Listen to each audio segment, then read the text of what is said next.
Good night and welcome once again to the great conversation, the development of our constituency, Bamapan. Good night to all our viewers, our faithful viewers.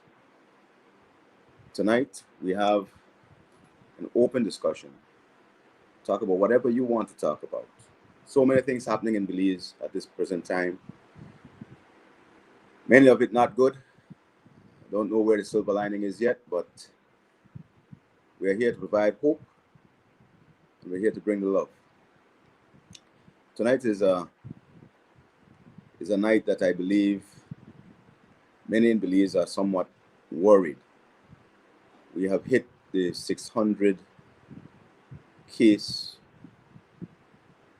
mark in Belize in terms of the COVID-19 infections. It's a cause for concern. The rule of thumb is that you multiply that number by 3 to give you a fair idea of the possibility of the extent of the spread, which will give you some 1,800 cases. Good night, my cheerleader. How are you doing? I'm sorry, I'm okay. Raul, I'm on air, please. So, yes, Oh, as I I'm was sorry, saying, I'm sorry. Yes, good night, everybody. I know that you have started and everything. I need to apologize. I still am having technical difficulty, and tonight my better technical genius is not available. With curfew, he's at his home. So my apologies for being late. I guess you have started, you have prayed already. no, I was waiting for you, really, to come and bless us. Okay, I knew you were having your issues, but I was waiting. thank you so very much. And again, my most humble apologies for it all. Let's start tonight as we usually do before we say or do anything else with a word of our prayer that we have chosen to start the show with, our Belizean national prayer. Almighty and eternal God, who through Jesus Christ have revealed your glory to all nations, please protect and preserve Belize, our beloved country. God of might, wisdom, and justice, please assist our Belizean government and people with your Holy Spirit of counsel and fortitude. Let the light of your divine wisdom direct our plans and endeavors, so that with your help, we may attain our just objectives. With your guidance, may all our endeavors tend to peace, social justice, liberty, national happiness, the increase of industry, sobriety, and useful knowledge. We pray, O God of mercy, for all of us, that we may be blessed in the knowledge and sanctified in the observance of your most holy law, that we may be preserved in union and in that peace which the world itself cannot give. And after enjoying the blessings of this life, please admit us, dear Lord, to that eternal reward that you have prepared for those who love you. Amen. Amen. Good night once again. Good night. Well, Um, let's have this discussion, Glennis. We have so many issues on the table. We have the UB issue, we have the COVID-19 issue, and the issue of the customs officer who was arrested. arrested in relation to Charged. allowing the tugboat to leave the dock. We have a number of things going on. I want to introduce two co-hosts that I have with me tonight. Uh, they may be watching, so let me introduce them to the public. I have here Robert, named Bobby. It's my eldest son. He's with me, close by. And here I have Norman, my youngest, also here sharing the table with me. 8 o'clock is their bedtime, so I hope that they are resting right now. But they always wanted to participate in the show, but it always comes on their bedtime. So they never had a chance. Bobby always wanted to read comments on my behalf, but it was a little ploy for him to stay up, you know. But that structure was always there for him to go to sleep at 8. I want to say Can good I night to say them, something? wherever they may be. Yes. They are in Good parts night. unknown, having Yes. been taken out of Belize while the borders were closed and while the airport was closed. So I'm still baffled as to how that happened. I'm awaiting to hear the new meaning of closure, because obviously close don't mean close in Belize. But we will address other issues at this time. Before you continue though, for those of you who may not know what Arthur is talking about, last week Friday, his 2 children were kidnapped and taken to the US. They are still, their whereabouts still not known, although for the past since Saturday morning, when we discovered that they were taken, Arthur has been very, very vigilant, getting the information and doing his own investigation and getting every stone turned over to ensure that he gets his kids back. And I have faith, I have real faith that this will happen soon. However, having your child kidnapped is not something that anybody, any parent, even though Arthur is a male, and some of you may think that this is something okay because it's with their mom. There was a court order that gave Arthur custody of his kids, and to steal his kids without and take his kids, because I am sure if Arthur was given that option to have his kids travel, he may have given that consent. But to take 2 minors out of the country when the borders are closed, knowing full well that you don't have custody of these kids, and it was just that Arthur had it in his heart to give a visitation, and you've used that visitation to steal these children. This, when the borders are closed, when our airports are closed, a mother could still fly out with her kids without showing any consent after forging different documents to get new passports and stuff, even though Arthur had those things in his possession.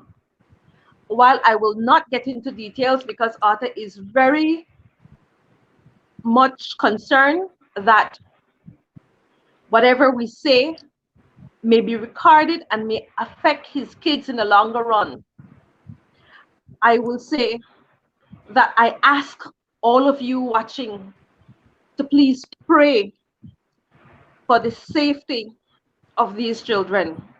They deserve to have a safe environment. They deserve to be in a place where they are comfortable. And we have proof that this is what we are fearing, some of the things that we are fearing. However, tonight we ask more that God will be looking at them, over them, protecting them, and bringing them safely home. With that said, I think, Arthur, you don't want to dwell on this topic and you've made it I clear. don't want to dwell, but I want to So say, I just want let's to say a couple move on. things. I just want to say a couple Yes. things before we move on.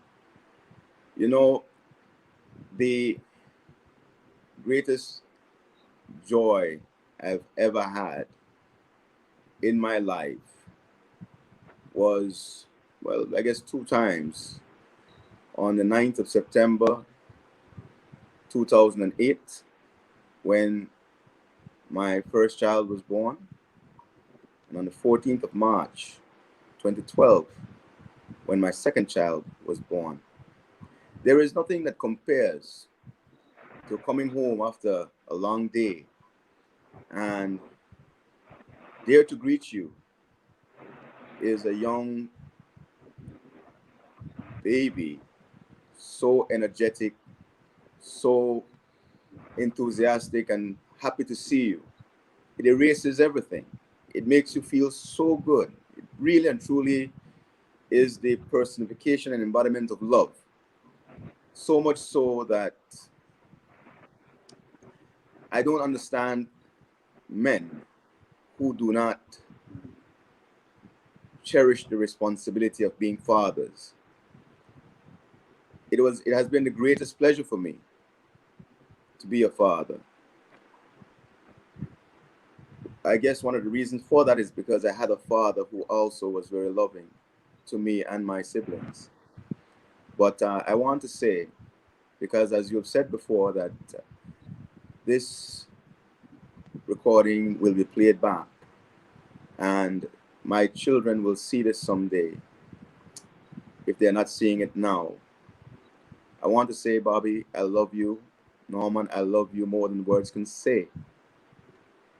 Wherever you are, know that your dad is here for you. And I'm actively doing everything I can to ensure that you continue to be safe. A mistake was made. There will be issues arising from that. But understand,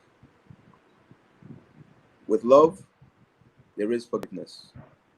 And with forgiveness, there is hope. We will do whatever we can to mend the differences and do what we can to mend the relationships. I'm sorry that you guys have been caught in the middle. I'm sorry that right now you're being put in danger. If I had known, I would have prevented it. But circumstances conspired against me. But know this, your dad will move heaven and earth to ensure that you are back safely where you belong. I love you. I know. That being said, Arthur, we move on. And as I've said to you time and time again, faith move mountains. It will happen. They'll come home and they'll be safe. We just have to believe. When we have nothing else, we have the faith. Yes. Okay. So And so, and so with that, it is our faith that drives us to here. It hasn't killed us, it just has made us stronger. Now, as you mentioned earlier, we have the case that's haunting and right in our backyard here in Belmopan. We know that one of the biggest campus, it shouldn't be one of, it is the biggest campus of the University of Belize is here in Belmopan. And we know that both the Board of Trustees and the faculty and staff of the University of Belize have somewhat locked heads, where they can't seem to properly negotiate. But to be quite honest, and I will speak from the standpoint because I was once the president of the Belmopan branch of the National Teachers Union. And while now I'm retired, I'm no longer an active member of my union, it is important to realize that the importance of your unity when it comes to workers should always be respected. And more in our country, we are seeing that unions are not being respected. And for some reason, the department that looks after union and things as far as workers are concerned, the labor department, is not doing its job to ensure justice for workers in Belize. We have seen how important it is for workers to have one voice, because only by having one voice you have that strength you need. And when we see that, first with the port and now with the University of Belize, where when workers stand, you try to go through the process of union busting, because actually that is what it's being boiled down to. When you will Yes. threaten teachers that if they don't do X, Y, and Z, even before negotiation is completed, that is what it is. Well, Glennis, there's an economic factor to these issues, and I think we would be remiss not to discuss it, because I agree that in terms of the unions and what they represent, it is important to ensure that they maintain their unity. But we have to understand that we're also in a very trying time where the resources are now more limited than they ever have been. At the port, we had the 30 or 40% reduction in revenue as a result of the COVID epidemic. The school and university is no doubt suffering similar problems, because the student registration.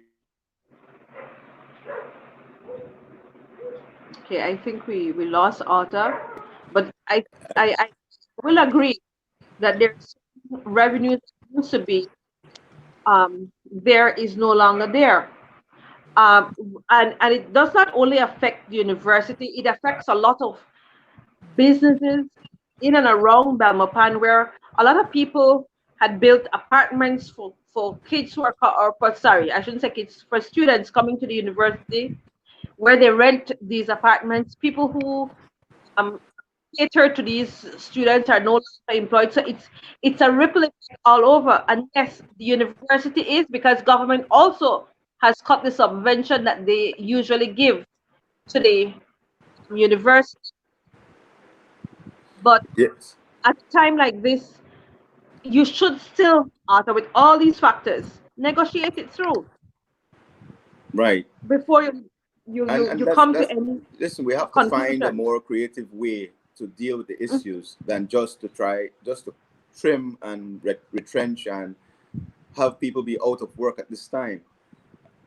There has to be a way to ensure that we can maintain employment, negotiate maybe a reduction, or negotiate some deferment, or negotiate a benefit package as opposed to financial remuneration, but come to the table with something other than "I have to let you go." No, it's not the time for people to be out of work, because Mm-hmm. there is certainly a need for families to be able to provide for themselves. So the reasoning behind the threat of firings is the most ridiculous one I've ever heard. If you as a university have taken on the position that you will be conducting your courses online, and your students will not be required to physically come on campus anymore, why would you then insist on having a grouping of more than 10 or 20 persons in a staff meeting or management meeting? And by virtue of persons saying they would prefer to have it online, you are going to threaten them with firings? No, that doesn't make sense. There are Zoom conferences. People are actually adapting more to technology in terms of meeting and doing these conferences now more than ever, considering Exactly. what the risks are at this time. So it is very much unreasonable for the management of the university to be insisting on having persons come and congregate in order to meet, when it can be done effectively through video conferencing. So in that regard, I cannot say that I can support that position, the position of UB Exactly. management, and I stand firmly in solidarity with the union. Exactly. And more than ever, it is something that teaches us, and I'm hoping that our younger generation is seeing certain things that are happening and learning, because these experience where people livelihood is at stake is not something to be taken lightly. Um, and we, from the government perspective, are not seeing the answers. They're not coming and trying to be mediators in this whole scenario. It is sad that um,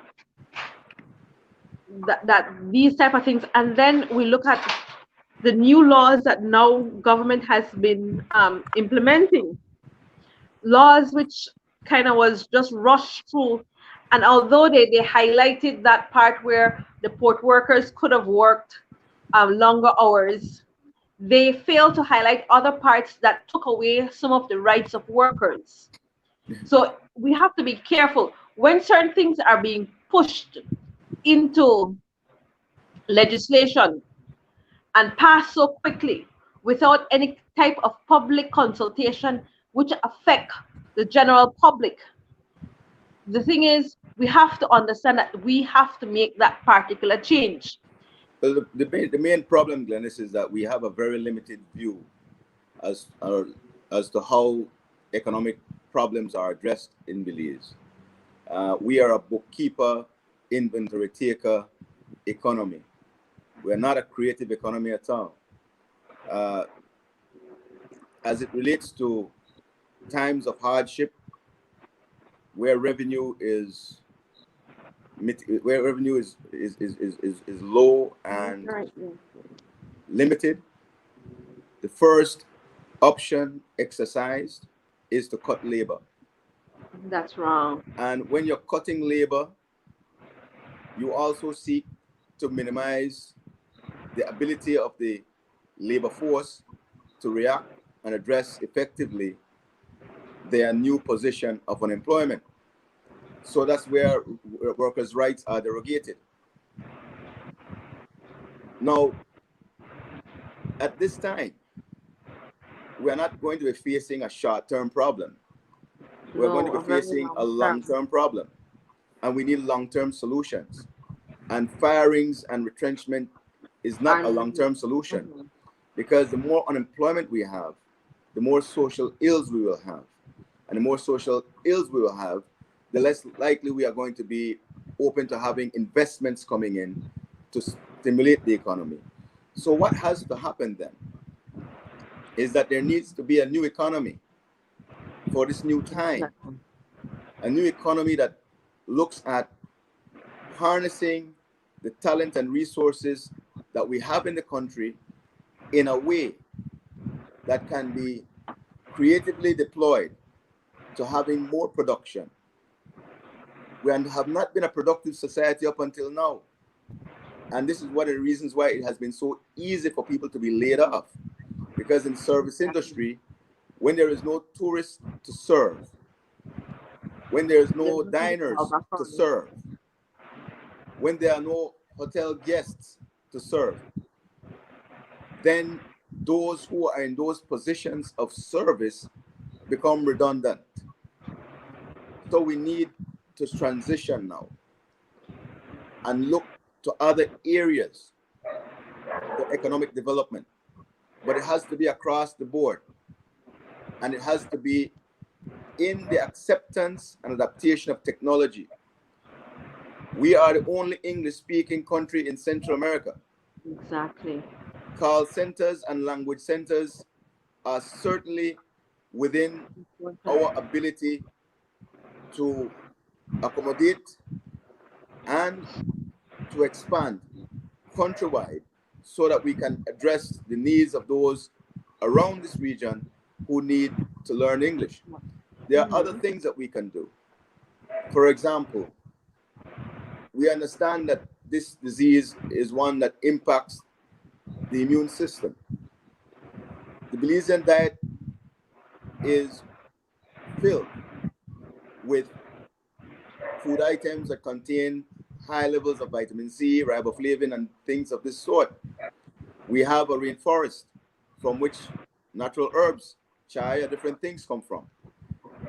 it is time for us to look to these What we resources have, yeah. and develop these resources to allow for people to find viable employment in the development of those resources to bring to the global market, the regional and the global market. Exactly. It is time for us to pivot from the plantation mentality of our economy to a new modern economy, taking into consideration the new reality of COVID-19. We cannot continue on the same path. And this is the reason why I'm here right now, because we cannot trust those people who have been in power for 39 years to do anything different going forward. Exactly. They don't know anything different. They come from the Mr. same Blada cloth. asked, They are Mr. cut from the same cloth. So they're bringing Yes, no new ideas to the table, and they will bring no new solutions. We cannot, as a country, repeat over and over the same mistakes and expect to have a better society and a better economy. exactly. Mr. It's not Blada going is to happen. asking you, what is your take on the Labor Act that passed last week and was ratified earlier this week in the Senate? It is highly ridiculous that now an employee can go home without pay. You can, because you're saying it's COVID time, as an employer, you can tell your employee you're sending him home without pay. Well, And that's sad. That's sad because that's not only sad. Listen, you're actually sanctioning exploitation, of the worker. because what you're saying there is this: I will give my honest day's work, but my employer will have the excuse to not give me my honest day's pay. Now, what that is going to do is going to breed resentment in the workplace. It's going to lead to lower productivity in the workplace. And as a result of that, there will be no wealth creation. Loyalty, yeah. Now, again, there is no creativity being put, no real deep thought being put to these ideas that are going into legislation. It seems to me that the politicians who are making the laws are slaves to the employers. And instead of being representatives of the people, they are being the representatives of special interest. And this is basically what has happened as a result of the political parties being captured by these businessmen who really and truly don't have the Belizean worker and people at heart. Again, Mr. Blada asks, so what will happen with the workers who worked in the tourism industry for many years, and now the new Labor Act comes into effect? What will happen to these individuals? I'm seriously concerned. What will happen is that many of them will be laid off without pay. Without benefits, yeah. And what we can expect thereafter is a rise in crime. Because when you're laid off and you're not paid, it doesn't mean that you won't go hungry. You'll go hungry and you won't be able to do anything about it. So crimes of opportunities will increase as a result. This is, again, why I'm saying we need to rethink what we do going forward, how we do things, yeah, in this coming election, because we cannot be electing people who have proven to us that they do not care to change. They lack the ability to change. In Bamapan, we have a man who's been there for 12 years and has done really nothing. A lot of people point to infrastructure, but let's be honest. Most of what has been done is simply to put a dressing over what has existed. Nothing new has been put in place to create efficiency in the system. There are things that can be done in the Bamapan area to create efficiency, increase productivity, and move Bamapan forward. And it does not take a lot. I have given on this show those Several. ideas, many of those ideas. And going forward in this campaign, I will be providing more of these ideas and show you exactly how they can be implemented. Because at the end of the day, it is about bringing the resources, having those resources be managed in a way to have value added be placed so that we can enter it into the marketplace, but enter it into the marketplace in a way that it can be consumed in this environment without having the hoarding of labor Becoming more the way we self-sufficient. normally had it. Yes. We have to look at ways in which we are dependent only on ourselves and our families to start with. There are so many little things that you can do. However, you will find that people at the very onset, and what I also see rising, Arthur, is the stress level of individuals. We now reach, I think, something like 550 plus cases of COVID in our country, and we still have not taken effective measures on how to deal with this particular problem. Buddy Brown says, I have one question for you, Arthur. If you should be nominated and there is a split in government, which party would you endorse with your nomination to form a government? In a situation like that, buddy, the decision is left to the constituents. I would not be representing myself in Parliament, but those that elect me to Parliament. I would have to consult the constituency to see whether or not the constituency and its voters are in favor of one side and their position or the other. It would not be an independent decision that I make on my own. You see, the idea of representation is one that is steeped in advocacy, and to advocate for anyone requires you to know what those people want and what their needs are by virtue of asking them the questions. How can I be of service? What it is that you want out of representation? Where do you see yourself and your community in the next 5 years?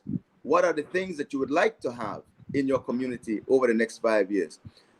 When I am sufficiently apprised of the position of the constituents and get that mandate to make the decision on their behalf, it is where they determine that I should go, I would go. You see, whichever side is going to do right by the people of Belmopan is where I go. And when I say do right, there are a number of things that we have to have happen in Belmopan. We have the situation where, although we are only 42 miles away from Orange Walk, we still have to travel more than 82 miles to get there. Yeah. That has to change. Belmopan is greater than just the Ring Road and University Heights and some of the new communities that have been built. Belmopan needs to encompass a larger area. There has to be a greater Belmopan that encompasses an industrial zone so that we can actually develop new jobs, new industries for our people in Belmopan. Gone are the days when 80% of the Belmopan population worked in the public sector. And we enjoyed the benefit of having the lowest crime in the country. We are now having a situation where crime is on the rise exponentially in Belmopan because unemployment is among the highest of any community in the country. We have the situation where, as a result of the gangs, unabashed, uncontrolled immigration of many poor people out of Central America, the gang situation has gone to such a level that those Central American gangs, who are the only ones that operate in Belmopan, have developed the audacity to come into Belmopan proper and display their disdain for our society. Exactly. It's time for us to arrest that situation and put it under control. But to do this, we do not need a division as we've had for so many years, for so many decades in Bongapan. We need a bridge to unite the people of Bongapan, those who support the red and those who support the blue. And that's what I come to be, an agent of change that forms the bridge that connects both sides for the common good, the development of Bongapan. Another question from Mr. Blatter. Do you think that we are confronting the tourism industry? Whom are the foreigners that are taking us like slaves? Well, again, in relation to tourism, I have said this before many years ago. Tourism cannot be the industry that is the mainstay of an economy. One reason being, it requires easy access to capital and lots of it in terms of the construction aspect of your resorts. We know the practice of our banking sector. So off the bat, the vast majority of Belizeans are locked out of the meaningful aspects of the tourism industry, the ownership of resorts, the ownership of hotels, and those sort of things that accommodate tourists. So for the most part, Belizeans occupy the lower and middle level of tourism operations. And at that level, you're really just getting the crumbs, because the vast majority of the tourism dollar is not brought to Belize. It is kept offshore by virtue of the fact that most transactions in the industry occurs through credit cards in foreign countries, where the persons who operate the tourist venues have their accounts outside of Belize. So only a small percentage of what they take in are brought in for operating costs. So it's a very little bit of money that the staff and other persons in the communities benefit from.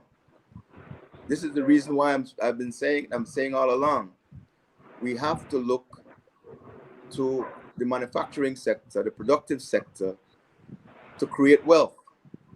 And we need to diversify from the traditional industries, citrus, banana, sugar. These are not real industries because they're only primary goods that are produced. We need to actually look into pharmaceutical development. We have to look into certainly other areas to develop more complex products that can command differentiated prices as opposed to being restricted to world market prices. Belize can do it. Our strategic positioning allows us to be in a position to do it. But we need the leadership that will unleash that potential. And the leadership doesn't exist in the UDP or in the PUP. Mr. Blatter, thank you very much for your questions tonight. Now she asks Arthur, what is your advice as an attorney to Belizean people who work in the industry for many years? Do you think that they should resign before they even get a letter stating that they are being redundant? Well, the first thing that has to happen, in my estimation, is that the legislation has to be challenged for to deem whether it's constitutional or not. Exactly. It has to be challenged because, again, there is a right to be compensated for the work that you do. You cannot take back your labor after you've given it. Exactly. And you cannot defer your hunger when it comes to you. Or your children. or your children's hunger. Yeah.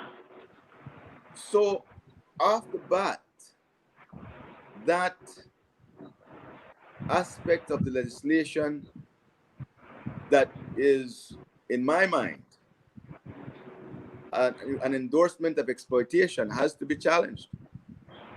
The days of slavery are long gone. We are not going to revert back to that. You may not be able to pay me in money But there are or other ways. currency or coin, but you will find some way to compensate me for my labor. And I believe that is where the lawmakers have exposed their Are not limitation. thinking. Yeah. Because They're not thinking. there must have been other ways for you to propose, other ideas, other notions to propose Mhm. than just simply, you may work, but you will not be paid. That's a cop out, man. Exactly. Now, have the ministers of government, have the CEOs work for us and not be paid. If you want to put those kinds of stipulation on the Belizean worker, the ordinary man, do it for yourself. Because the most unproductive sector of the Belizean population is the Belizean lawmaker, who meets in parliament sporadically at best. It is only because of this disease coming about the way it has that we've had so many house meetings. Meetings, exactly. If this was normal times, the house meetings would have been few and far between. Not only that, Arthur, they, when you're a member of the House of Representative and the House of Senate, you not only get your stipend and everything to be a member, but you also get a good package of insurance and things like that that the Belizean people are paying for. And yet we're not seeing that these, while these things are taken away from the ordinary man, it's not been taken away from those people who are making these crazy laws. Wise man Pat says, what you're saying is interesting. Belize need to be aligned, sorry, Belize needs to align the curriculum to our national agenda. Yes, it does. It does. And this is the thing. Again, going back to where we started on this program tonight, Glennis, in terms of UB. UB is our national university. It should play a pivotal role Yes, in our national development, but it does not. UB exactly. has been pumping out more business management students Students. than they have never pumped out engineers. They have never pumped out doctors. They have never pumped out, technocrats that can assist us in our development. It is time for the Mhm. university to expand its scope in terms of what it offers.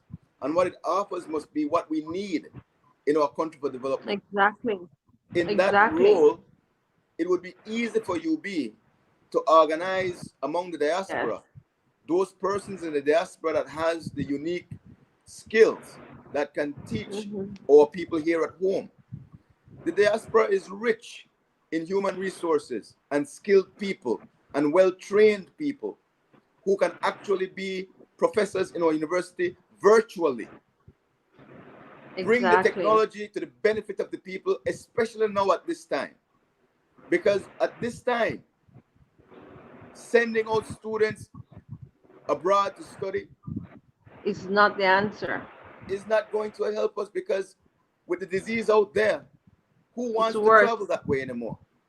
Exactly. Invite those in the diaspora who have the skill and the qualifications to offer programs at the university virtually that will build the cadre of persons in Belize that can actually be plugged in to those avenues of development that are essentially needed. Exactly.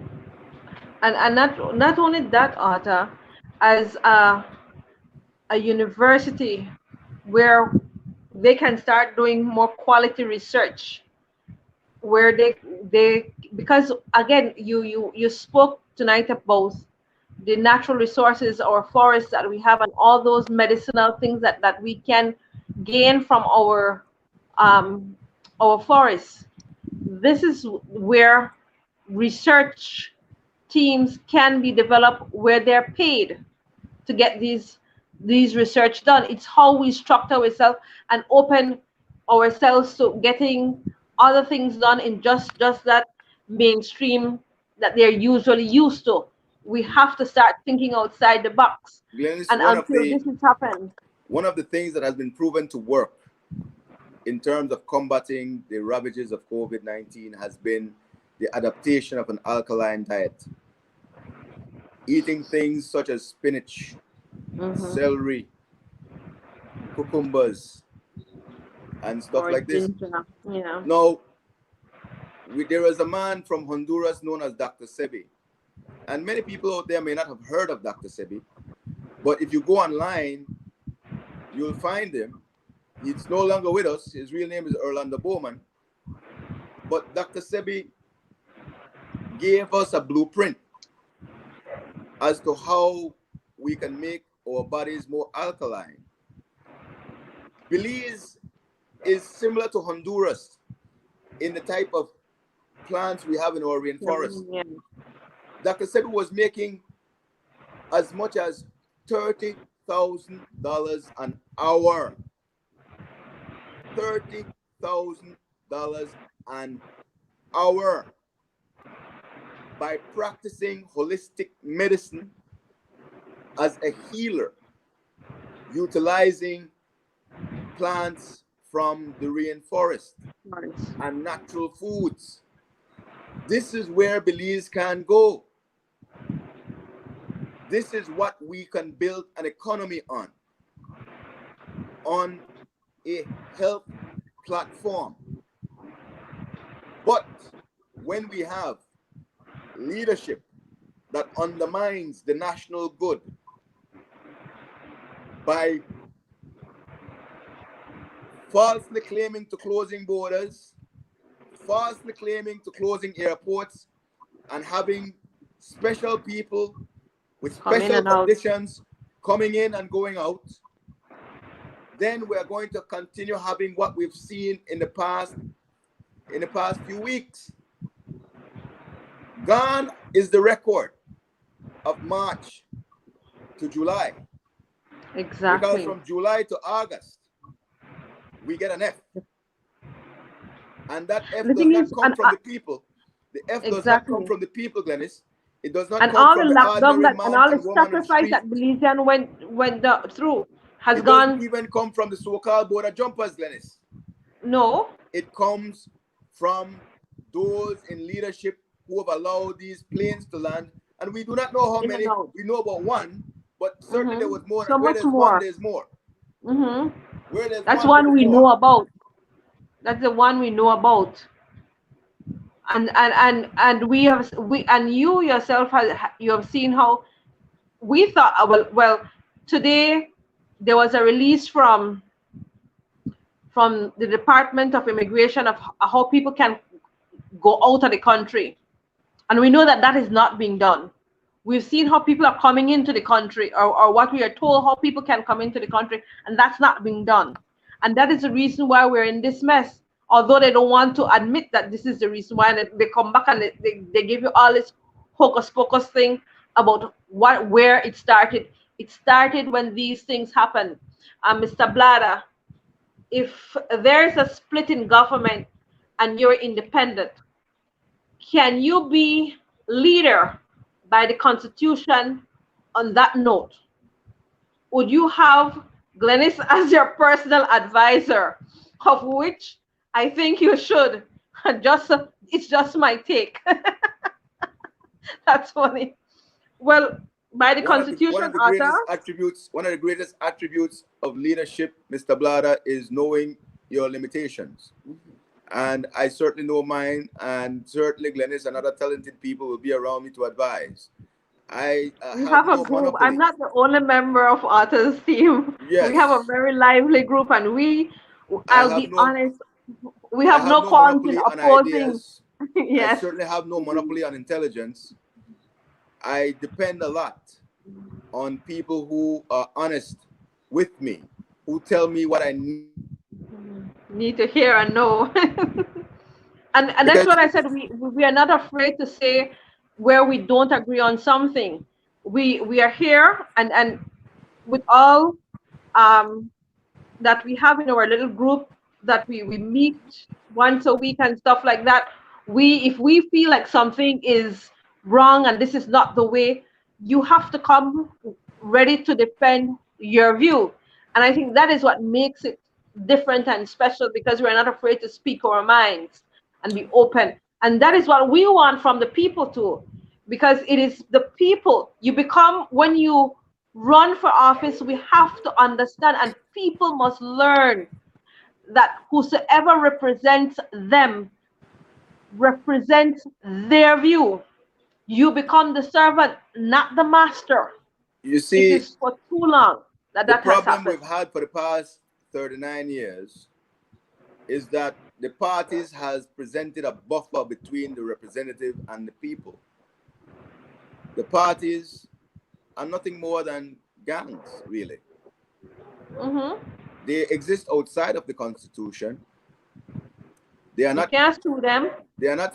They don't serve the Constitution. They serve Mm-hmm. themselves, and as a Exactly. result, they are not accountable to the people. And it's this lack of accountability that has caused the kind of double standard and hypocrisy that has crept into governance in Belize. We can never have transparency and accountability when we're relying on these two parties that stand directly outside of the Constitution and in contrast to the principles and values of the Constitution. These are two opposing forces. And as the good book says, a house divided against itself will Cannot fall. stand. Mm-hmm. Can't stand. And we've Mr. been falling Bladder. and failing. Oh, and we are falling hard. We have to change. We have to wake up. Do you think that the union should challenge the Labor Amendment Act in court? Yes, yes. I It's do an believe. imperative that they do. Yes, They and they need have to to do. challenge it. They have to do it. They need to challenge it. And again, Mhm. this is, we've been too tolerant as a people for the nonsense that has been occurring in our country. For too And long. as a result of that tolerance, we are being abused. Mhm. And many of us don't appreciate the fact that we're being abused.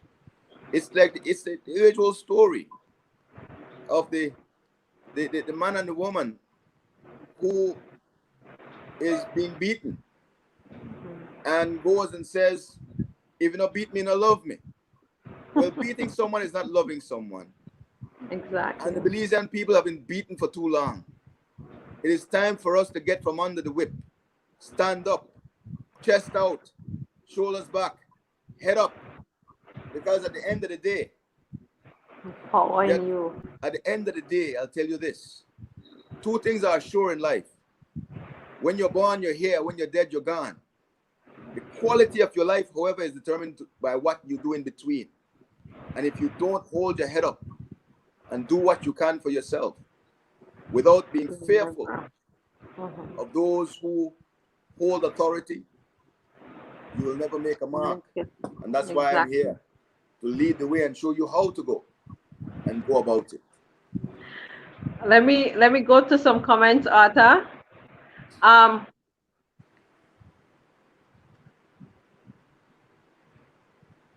You have a number of good night. Arthur, Mr. Pat Wiseman. Pat says that your audio, sorry, is low. You also have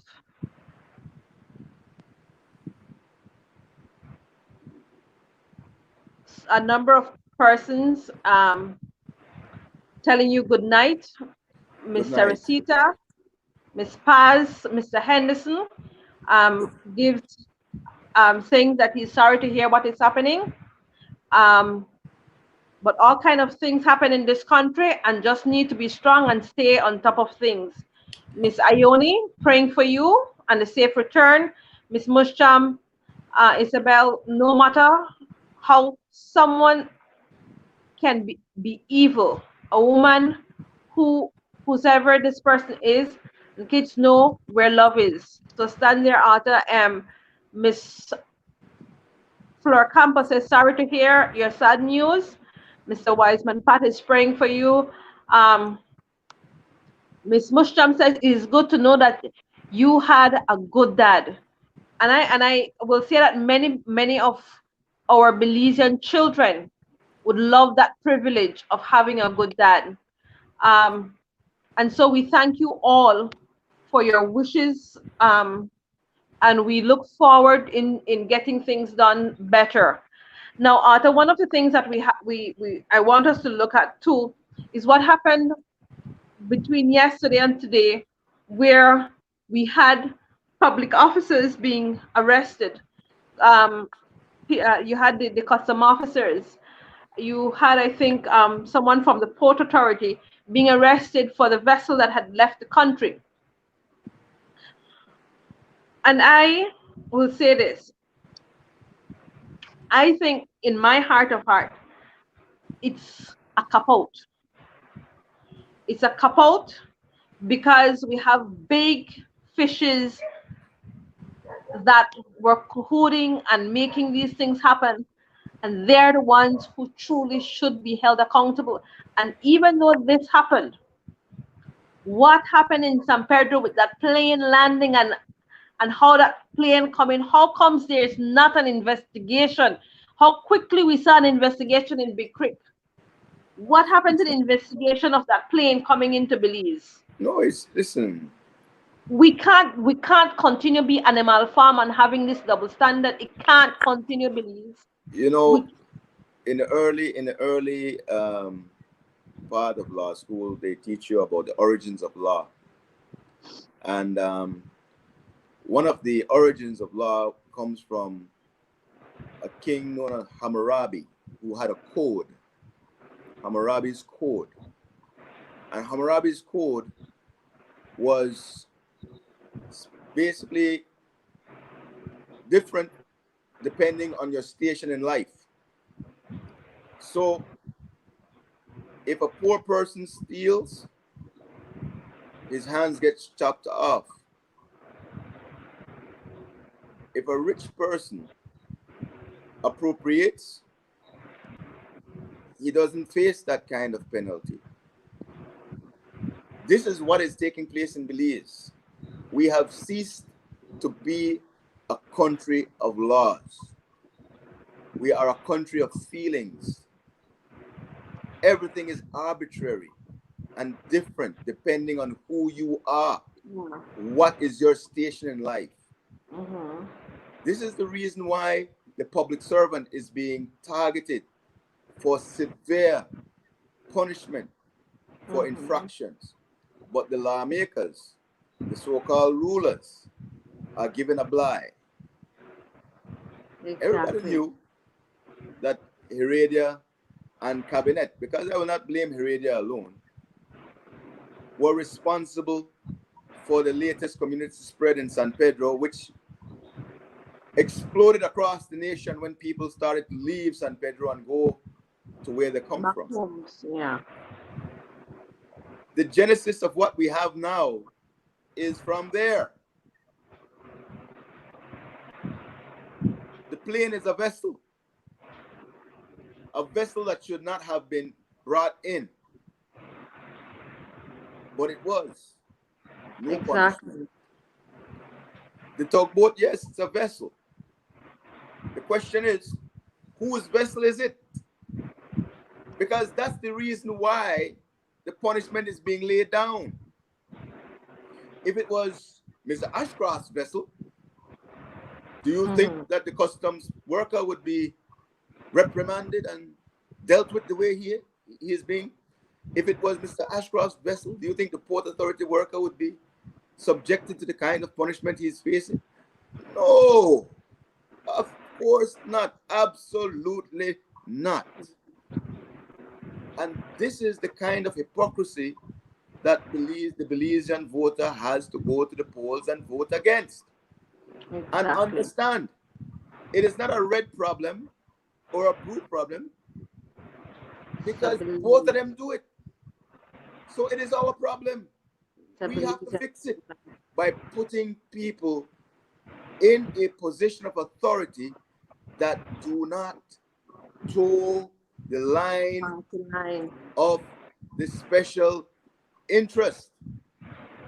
People who can stand up in the face of opposition and stand on principle. Exactly. It has been our problem. None of the persons leading the parties in Belize are men or people of principle. John Briceño is not a man of principle. He's a man of accommodations and compromise, as he is highly compromised. Patrick Farber is not a man of principle. He's a man of accommodation and compromise, and he is highly compromised. We all know of the submarine made of the SUV. In Johnny's case, the Ministry of Lands and that hotbed of corruption was his domain. Exactly. And it was among the rottenest and dirtiest of ministries under his tenure. So let no ghost fool you. None of these two gentlemen, and let me not abuse the word gentlemen, none of these two individuals will bring the kind of change needed to move Belize forward. It is time for us as a people to go outside the box and do right by yourselves.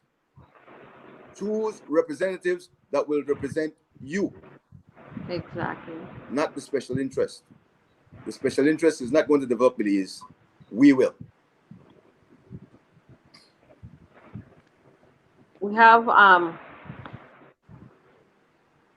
Miss Kiros Rocio. Good night. Just tuning in. Good night, Ross. You take care of yourself. Good night.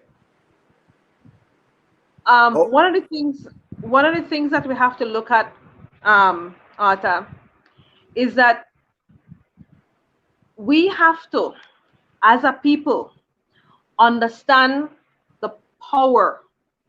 We need to understand the power which each individual have, and that power is exercised on the day you go to the poll. What a lot of people, I hate it when people look at me and say, I have not even registered. You know you're supposed to register.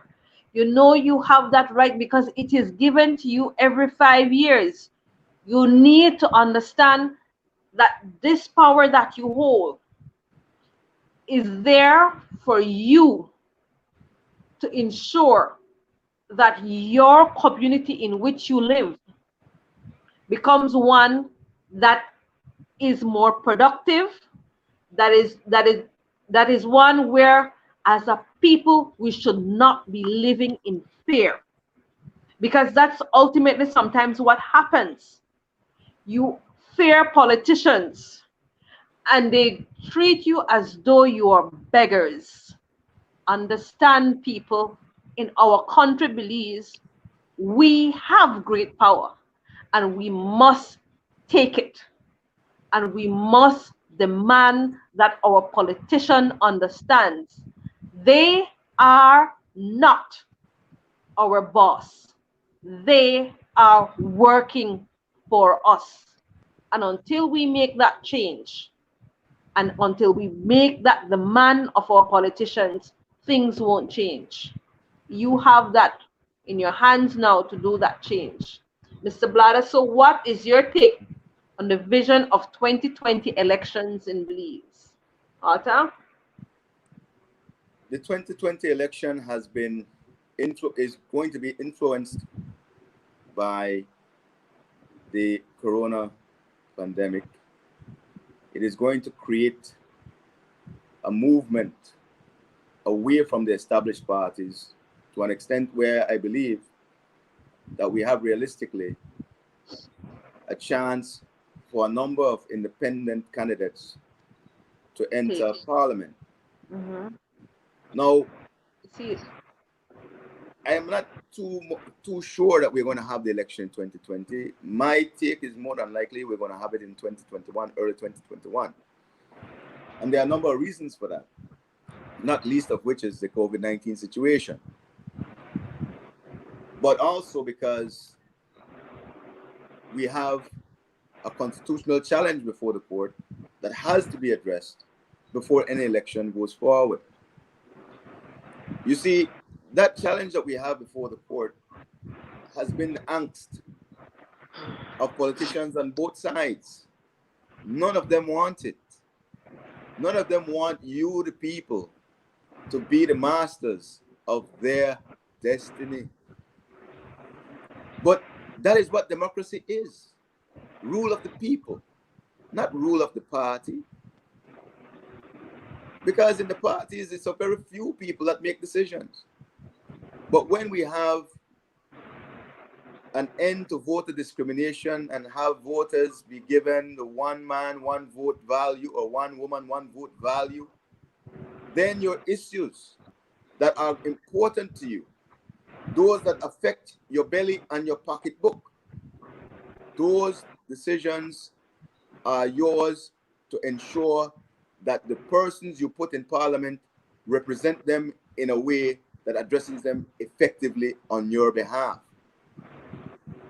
In the present composition of things, too many of you are being taken for granted.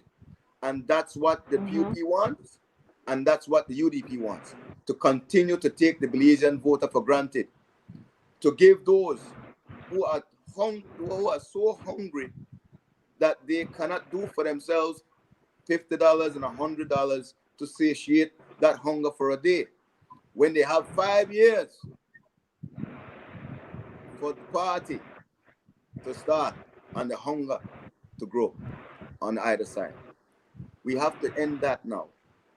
Exactly. We have to develop a system and an economy based on wealth creation. Forget about this nonsense of poverty alleviation, because poverty alleviation is throwing money down a pit while the vast majority of it is going into somebody's pockets. It's about begging, and more begging. Keeping you poor. No country in the world has changed its status of development based on begging. Belize is too rich, our people too talented to be reduced to beggars. Beggars, exactly. And Arthur, I will say this. If nowhere else, I believe, and I can speak because I have lived in Belmopan for all these years, and I can say that we have a history in Belmopan that we have seen where people have taken the power into their hands to make changes. I can remember in the mid-1990s when Raul, Europe, myself, and other people did not like the way Belmopan was being operated. And we formed a citizen committee. And there were shareholders who came on board. And for the first time, Belmopan had a referendum, the first ever referendum held in Belize, was led by Raul Castillo at its forefront, along with Yura Monsanto. Those were the two co-chairs of that movement. And we worked hard in getting people to understand that you must take power. I can remember clearly you had the United Democratic Party, who was totally against that referendum because it would have taken the decision out of the central government, because at the time Belmopan was operated through Reconev. It meant that the people of Belmopan had to pay taxes in order to make decisions. And you know what? People of Belmopan paid taxes and started making that decision because they felt that they need to be the decision makers. So we're going back to Belmopan again and telling, look, You know what it's like. You've made your sacrifice in paying taxes, because before 2000, Belmopan people did not pay taxes, but And they listen, that was one of the voted for most the referendum that was one of the because most they wanted change. that was one of the most advanced ideas to come out of Bongapan and the country up until that point. Because here's the thing, Bongapan, before the advent of the city council, was being run by the Recondev. And the truth of the Yes, matter is that although we have the city council, we still have Recondev. yes, Recondev needs to be taken away. dissolved. Exactly, All and of that is that that authority change needs to we come need. under the city council. Right Exactly. now, the Belpan City Council has a lot of problems paying workers. Because of Recondev. There is no money for the city council. It is totally deprived of any resources. But the reason for that again is because there are no ideas. They don't have the capacity to think. And those Belpan who is have so been rich. elected to government have Belpan refused is to so let rich, go of guys. Recondev and give it to the city Just council an to easy manage. idea for the persons in City Hall right now. Simple, easy idea that could raise revenue for Belpan easily. Easily. The City Council, by virtue of its position and the legislation that governs it, has the ability to apportion land, to earmark land. We have various banks and financial institutions in Bongapan. We have various embassies in Bongapan. We have all the government agencies in Bongapan. If you ride around Bongapan, you will find that most of the government ministries are in private buildings owned by Chinese. Exactly. No, the Bongapan City Council can do a very simple thing. Partner with the banks on a development project to build a multi-story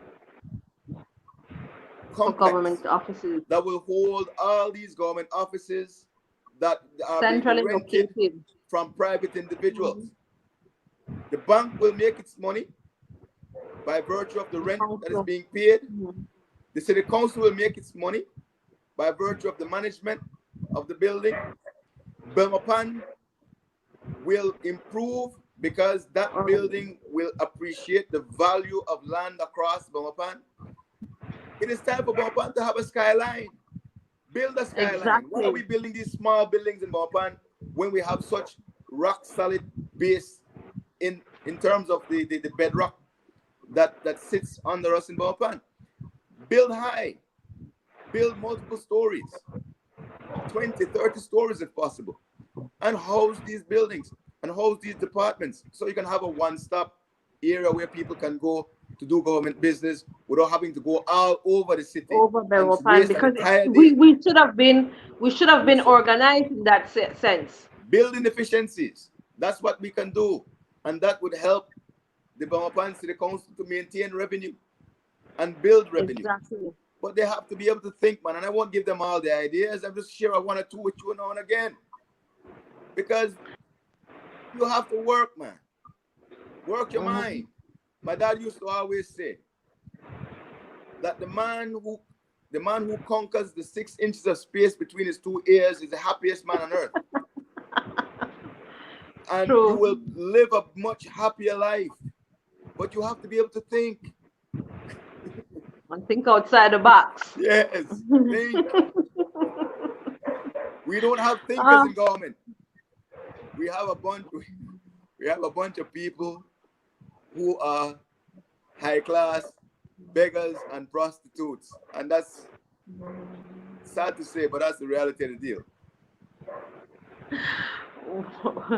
We have gone over our hour, Arthur, and we have so much more to discuss, because at the end of the day, we have to look into trying to clean up what is happening in our country, and we have to still look at the case, or one thing we need to look at. I know we may have different views on it, with our country reaching over 550 cases, do you believe that it's now time for a lockdown? Yes, I believe that the country needs to go back into lockdown to Ah, get these numbers back to manageable levels. I totally agree. Listen, However, let me say this. Let me say this mhm, because the sad thing about it is that we've never been locked truly, down. we never truly gone into lockdown, yeah. You see, if they had maintained the borders closed as they should have, if they had maintained the airports closed as they should have, As they Belizeans could have promised. been moving around freely and doing what they needed to do to to get this economy up and running again. But Mm-hmm. because the politicians are so weak, they They are get so them weak, they palms don't wide. have the ability to stand up for themselves. Mm-hmm. They are like the crack addict. Once they get a whiff of that drug, They they need it. fall on their knees and want to do all manners of things that they shouldn't be doing. Just a little wave of the paper, and they make things that should not be allowable. Just a little wave of the paper, and they're bending Arya is over. saying, and I will be honest, Arya, Arthur was at that point where Arya is saying that we are already over 600, but Belize cannot afford a lockdown.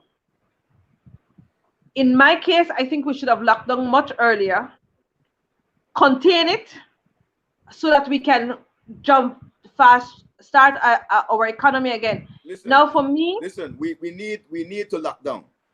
We need to lock mhm, in. The lockdown does not need to be for a month. The lockdown exactly, can be for 14 days. But we need just to to get lock a down. grip The where reason why we the need to lock pockets down, are. the reason why we need to lock down is because we have people moving all across the country, many of whom may be asymptomatic, and Mm-hmm. as a result of their asymptomatic status, are infecting others unwittingly. In order to curb that, we need to be able to bring this situation where the cycle of the disease is made to run its course. Have a cleansing for that 14 to 21 days, and then reopen with a renewed commitment to keeping the borders and the damn airport closed. A lot of, no, I will get on this before I leave because I have to say it, because it's the political games that are being played. Mm-hmm. When my sons are being made to move out of this country at a time when the airport should be closed, and when you are saying only Americans can leave. My sons are not Americans. Born in Belize. Their mother is not American. They had no special reason to leave. My sons lived with me. I've raised my sons all their lives. I've been the steady presence in the lives of my sons. My youngest had pneumonia. He's a pneumonia survivor. And you Take them to the Mr. US. Decision Maker, because I know who you are. You have put my son in peril. And I will tell you this.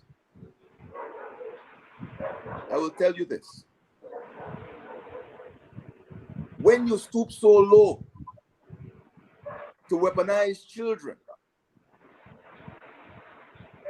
it exposes a rot in your own soul. People like you should never be in politics, because you are the embodiment of evil.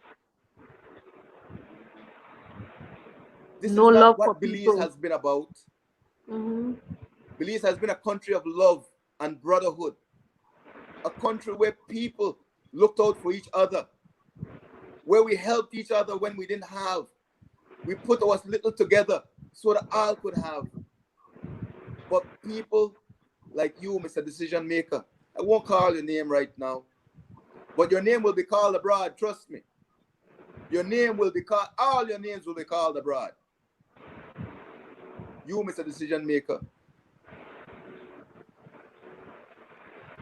you are the reason why we have such division and enmity between our people right now. Because you thrive on that type of thing. Mm-hmm. You thrive on having people go against each other so they don't pay attention to the mess that you're making of the country. I will always keep my eye on you and call you out and educate and enlighten people as to the fact that there is a better way. There is love.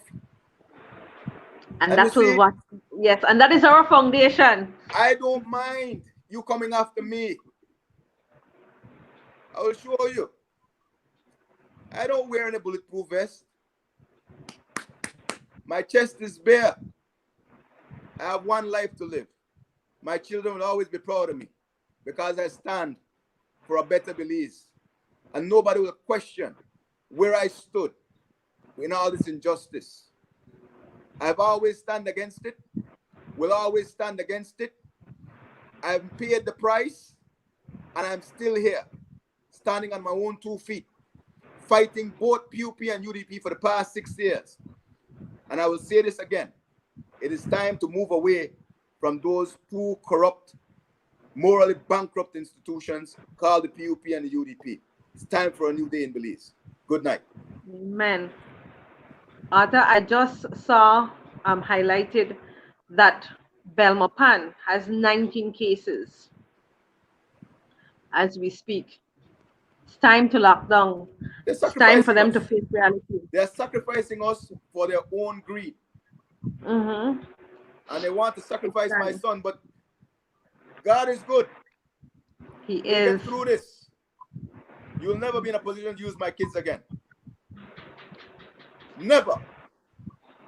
And with that, Belize and beyond, thank you so very much for joining us. I ask on behalf of Team Arthur to pray for us more than you ever prayed before, because we need it at this time. I thank you for your support, and please feel free at any time to contact us with your concerns, because we truly believe in service to the people. We're here and we will continue to fight.